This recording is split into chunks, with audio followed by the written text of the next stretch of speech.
Not to brag, but I'm a pretty great shot. But I've never been able to be a great shot from 50 feet away. So, we're solving that. With a remote-controlled gun.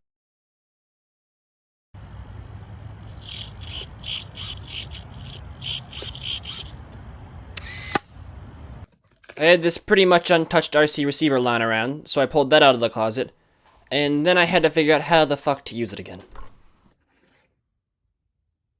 The receiver said it needed about 6 volts of power, so I went ahead and wired up a really sketchy looking power supply. Plugged her in and gave it a try. I got it working relatively quickly, but then it just kind of suddenly stopped. I looked down and the wires were actually smoking, because they had crossed because I made a shitty power supply. So I went ahead and fixed up the shitty power supply, so it was only a slightly less shitty power supply. And after a little bit more testing and a lot more Googling, everything was set and we could go do some hardware stuff. Also, I'm legally authorized to tell you that this is not a real gun. When I went to go get a real gun, and I told them what it was for, all they did was take down my contact information and tell me that the police were on their way. Which is a really weird way to say that we're out of stock.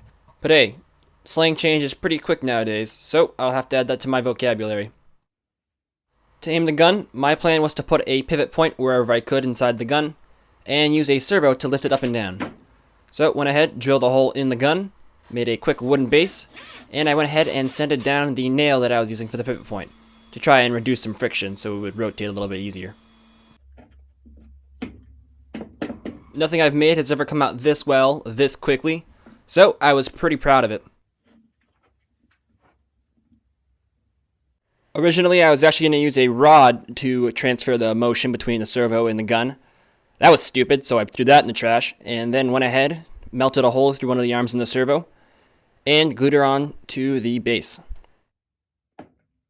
I attached a wire between the two, and it was working pretty great. Until I had to reload the gun. Yeah. I also discovered another slight, smallish problem.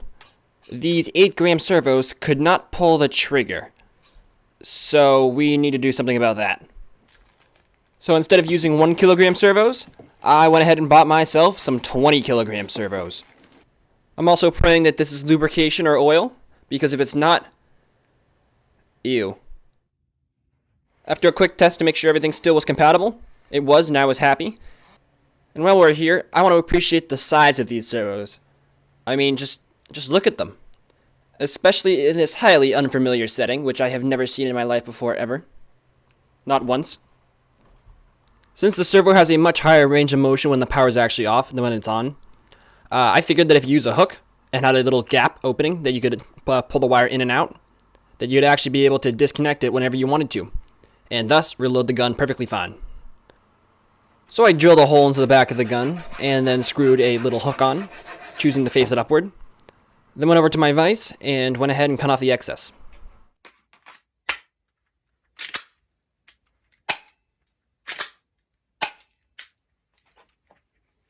So I had a final few things to do, which includes, but is not limited to, getting the correct distance for the aiming wire, adding an arm to the 20 kilogram servo, zip tying the 20 gram servo on, and gluing on the electrical components.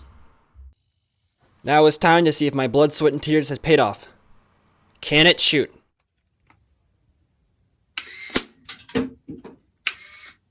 Yes. Now can I shoot it from a distance?